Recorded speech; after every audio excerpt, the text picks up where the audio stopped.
Thank you, Mr. Speaker. Sir, I wish to thank sincerely members who have contributed to this debate.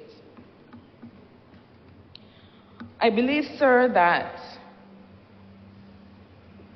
even where, as legislators, we are surprised by the level of public discourse, the level of discussion, the amount of concern or consternation a bill generates, even in circumstances where we are surprised, even in circumstances where we feel that there has been much background, there has been legislation that has preceded this bill and has stood for almost 20 years.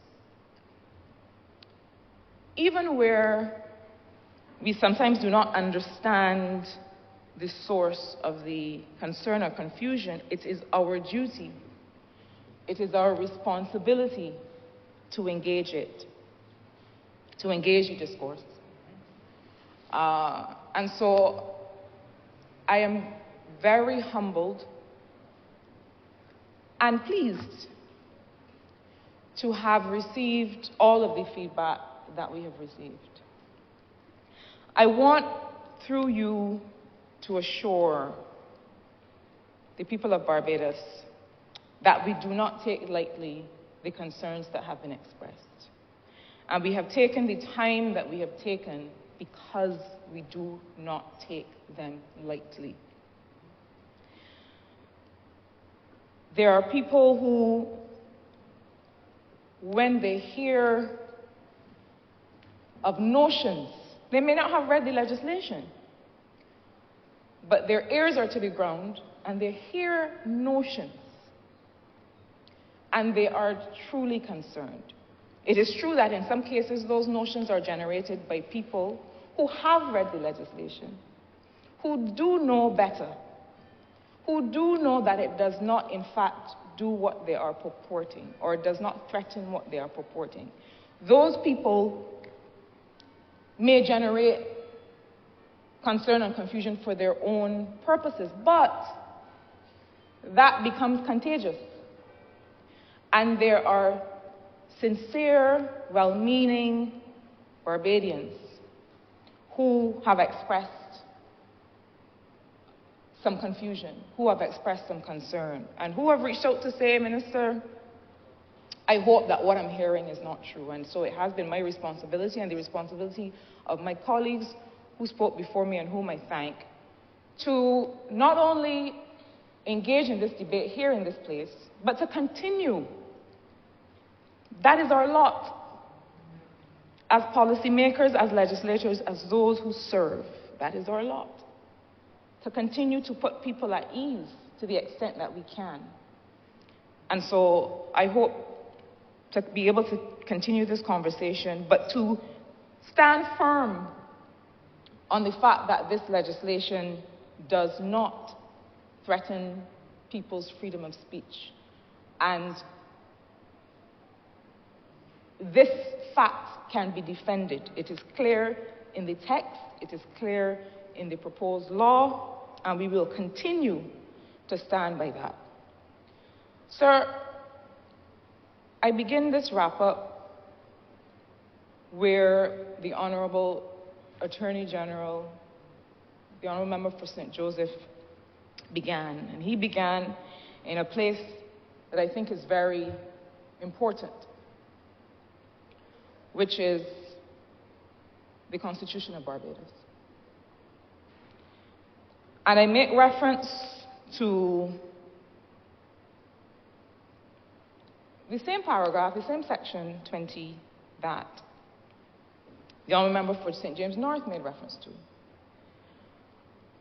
And I do so because I think it is very important. I think it is very important to clarify that at the very core of justice, at the very core of our understanding of justice as a society, is the balance of freedom and harm. The freedom of the individual to act in a particular way versus the harm caused to another individual or group by those actions, and it is enshrined in our Constitution.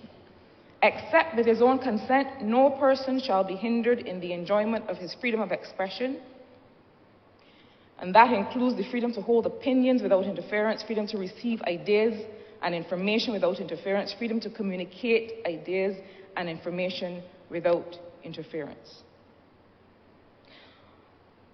But at 2, the Constitution is very clear that nothing contained in or done under the authority of any law shall be held to be inconsistent with or in contravention of this section, to the extent that the law in question makes provision at B that is reasonably required for the purpose of protecting the reputations, rights, and freedoms of other persons, or the private lives of persons concerned in legal proceedings, and so on.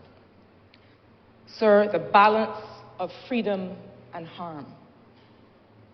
That is what brings us here today. That is what brings us here on every occasion that we come to this honorable place, sir, to understand and to respond to the public purpose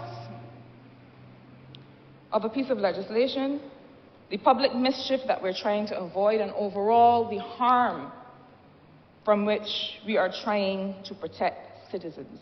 That balance is at the core of justice, and I encourage us all to reflect on this. I asked in my recent interactions, I asked this question: what are the kinds of things that we want to be able to say that we consider that this bill will not allow us to say? What are the kinds of things that you want to be able to say that you believe that this bill is stopping you from saying? And that, I believe, is a process, or triggers a process of internal reflection. Consider what it is you're about to say. Does it pass the test of truth?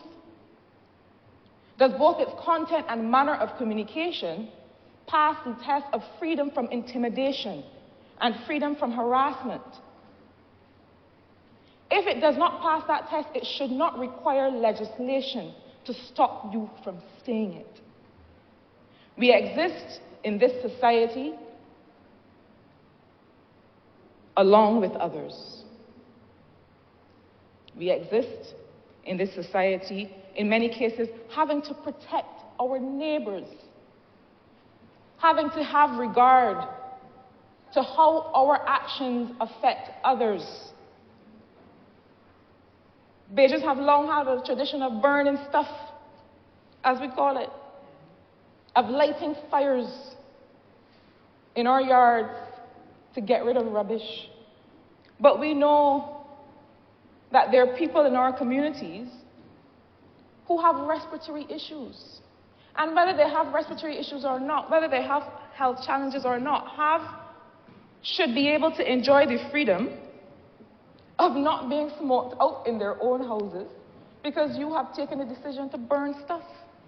And we have had to give them that protection under law. Sir, this is no different. Sir,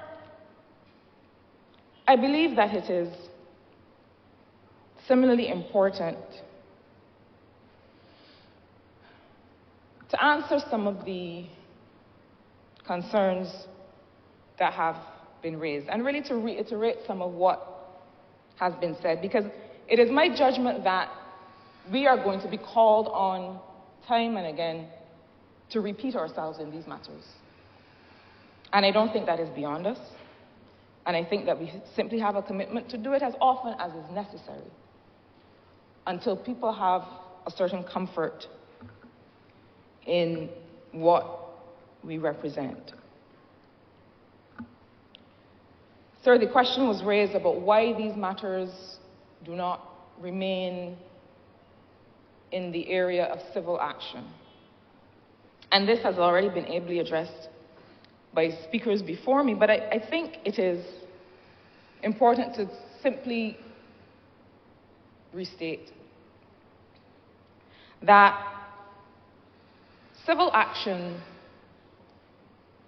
is one that requires, in many cases, personal capacity, personal, private, financial capacity to proceed.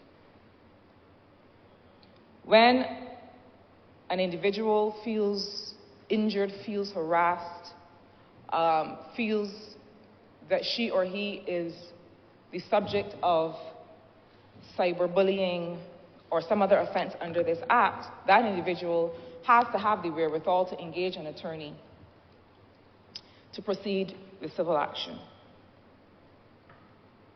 And we consider that the harm that is likely to be caused under these kinds of offenses, by these kinds of offenses, are sufficiently large in scale and broad in scope, the damage to individuals, that the state has a right to protect those individuals under its obligation or under its capacity to take action in the criminal, against these individuals as a criminal offense.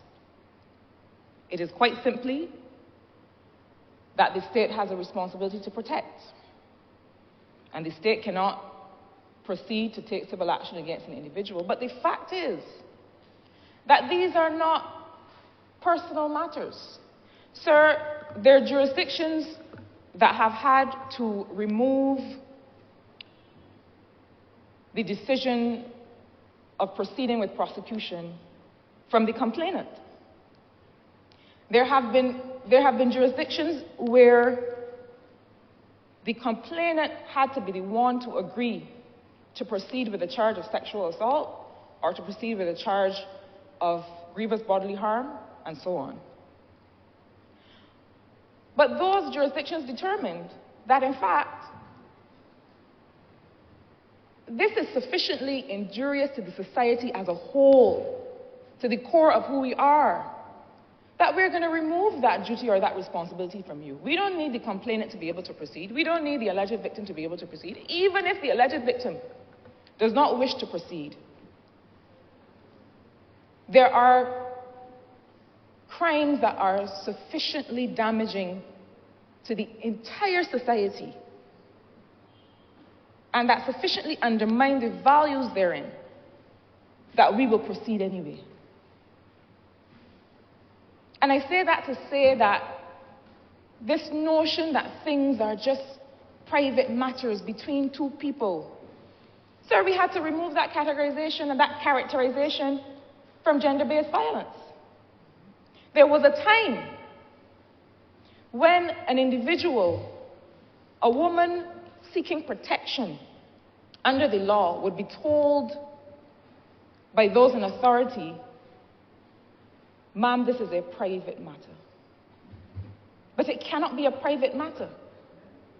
Because if the offense had been done to me, not in my living room, but 50 yards outside at the bus stop, it would not be a private matter. The state has a duty to protect in all spaces. Wherever people live, do their work, have their expression, the state has a duty to protect. And the fact that in 2024, those spaces include online environments means that we have to get ourselves together and bring legislation that covers those environments. So I also have to speak very clearly to some of the concerns that have been raised about the process by which this bill was developed. I've noticed that there has been this claim that the Barbados Cybercrime Bill does not have reference to the second additional protocol of the Budapest Convention, and that people have raised this as something that we must be concerned about. So let me say the following. The second additional protocol to the Budapest Convention, that the treaty that governs what we have done here, the treaty with which we have aligned this legislation with the help of the very Council of Europe that is responsible for that treaty. That second additional protocol was approved on the 17th of November, 2021, and it was open for signature in May 2022.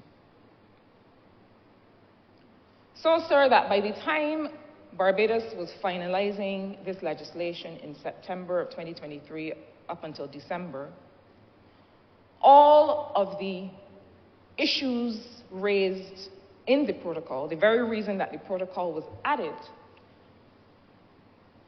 were accounted for and included in the drafting of this bill.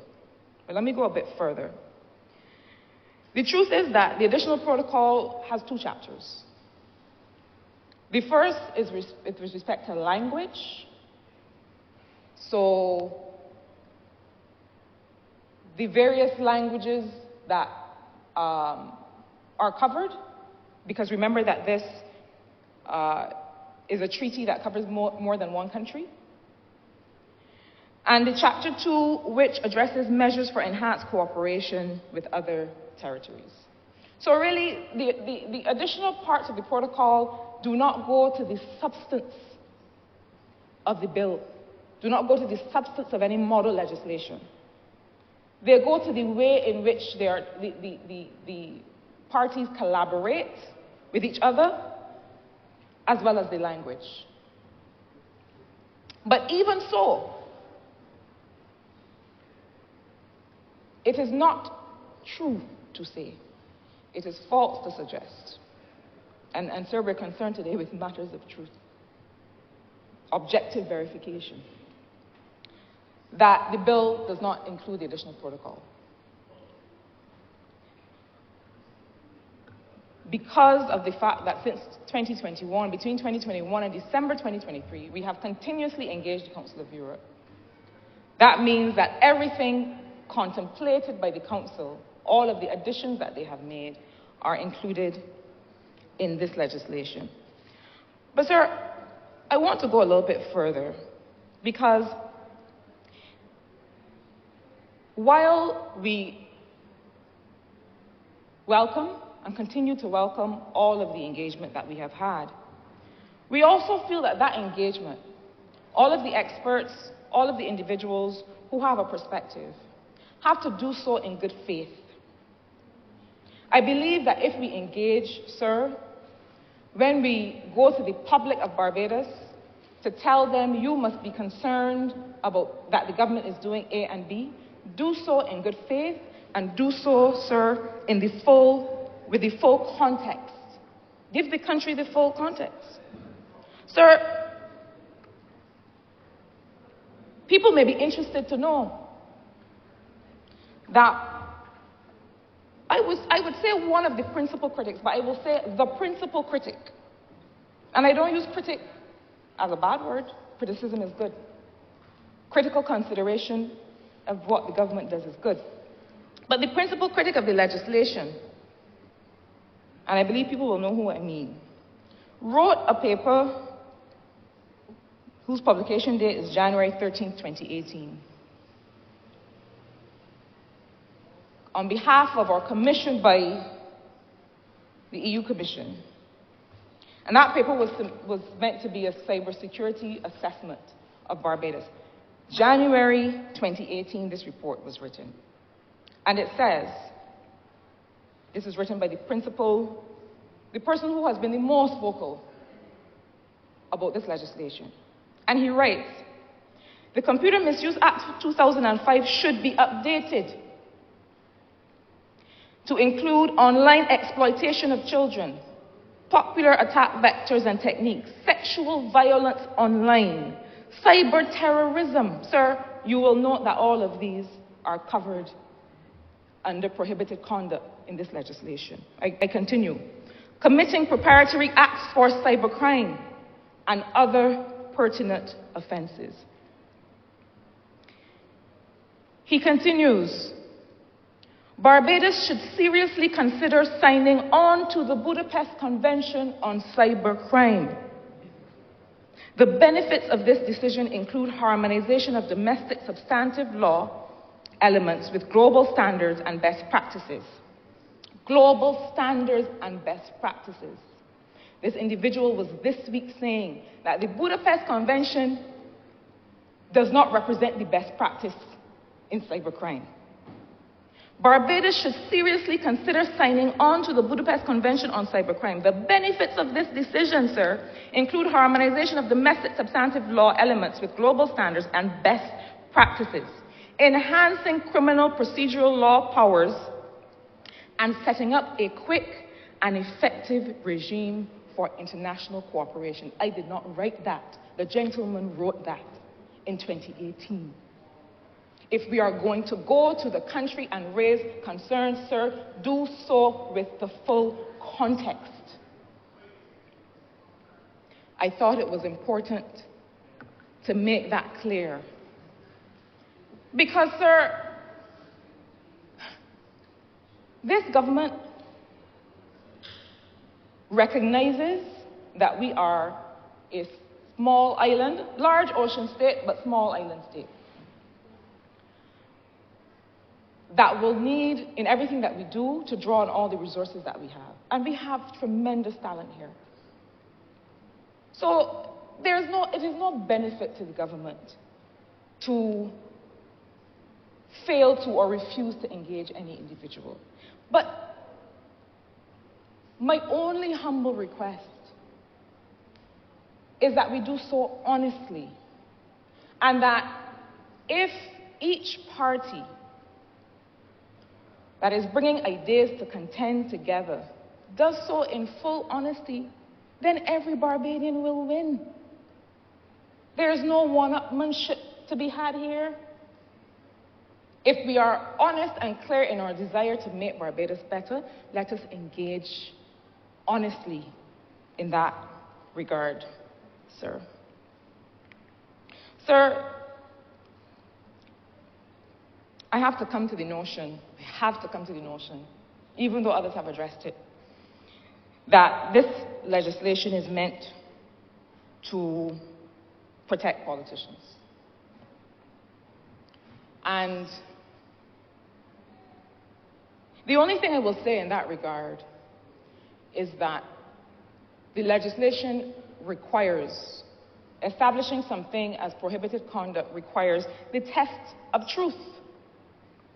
And all I will say to you, to Barbadians, is that if you have objective facts that are in evidence elsewhere, you can make reference to these facts. If the thing is true about any member in here, if you have a fact that can be proven about any member, then you have the freedom to have a perspective on those facts. And I don't think anyone has ever disagreed with that. If you don't like the hairstyle of a member of parliament, not that is material to the work that we do, but you certainly are at liberty to say. If you don't like the look of the individual, if you feel free to have a perspective. If you have something that you wish to bring to public attention, that you can prove that someone has done, this legislation does not stop you from doing that, but you have a responsibility to reference something that is a fact. And I will forever defend the right of Barbadians to have a perspective on the conduct of politicians that they can prove. That is a part of our freedom. That is a part of the freedom of democracy of our political system. But I don't want us to get confused. This legislation is crafted, is created, is conceptualized, not to protect people who have the wherewithal to bring civil action if they so choose. They will have the responsibility to prove defamation in whatever situation. This legislation is not about protecting people who can protect themselves or who have the wherewithal so to do. People used to say, there used to be a saying, pick on someone your own size. So it is not, and I don't use the term political class because I don't believe there's such a thing.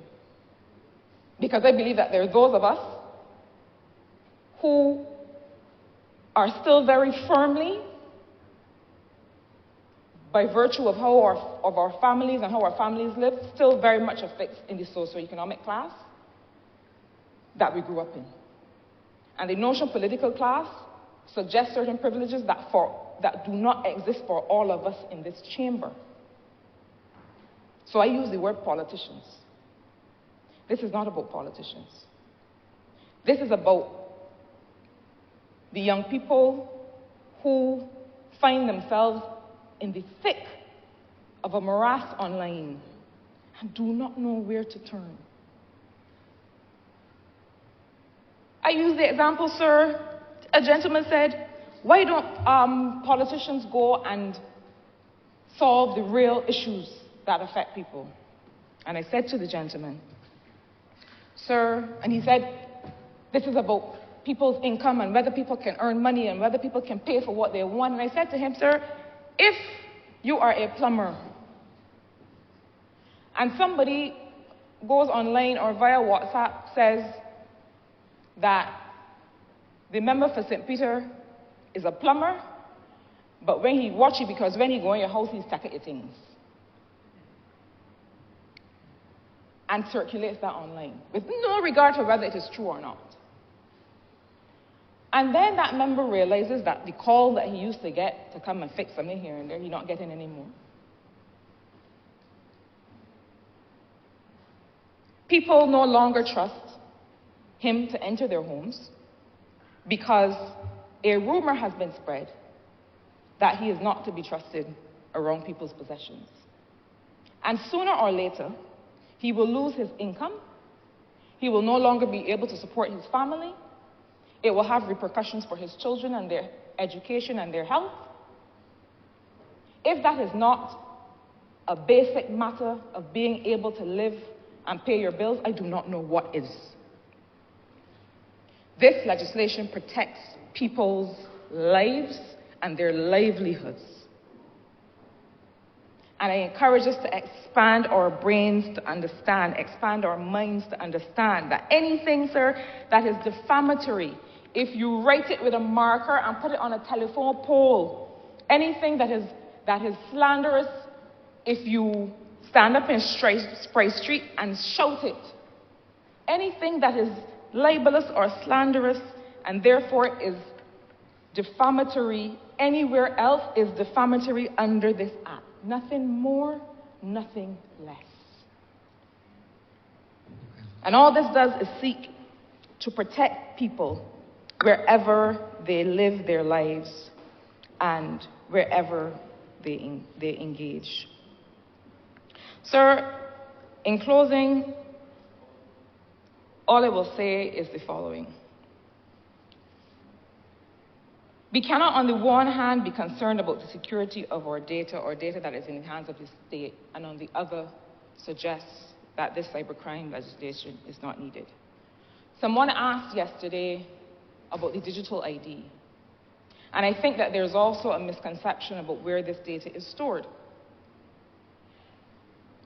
The data, name, identifying information, and so on, that is accessible with your ID is the register of electors at the EBC. That is how that data is kept. That one place by the Electoral and Boundaries Commission. There's no further access that is gained unless you give that access. In other words, unless you give authority to any other actor. And when the pin and chip technology is widespread in financial institutions, and also when the mobile ID is established, which means that small businesses will not need that pin and chip infrastructure in order to access your information with your authority. In other words, see and verify your address. That data is stored nowhere else. It is your information that you used to have on the face of your card, and it is kept, as it has been for decades, as the register of electors at the Electoral and Boundaries Commission. There has been much talk, sir, about other cybersecurity measures that we are taking because this legislation cannot stand on its own. And so as we continue to speak to the country, we will continue the work and share with the country those aspects of that work that we are at liberty to share, because I will reiterate that these are national security issues. We will continue to talk to the country about our work to make sure we keep identifying and auditing those agencies that constitute critical infrastructure, and make sure that we have an inventory of those.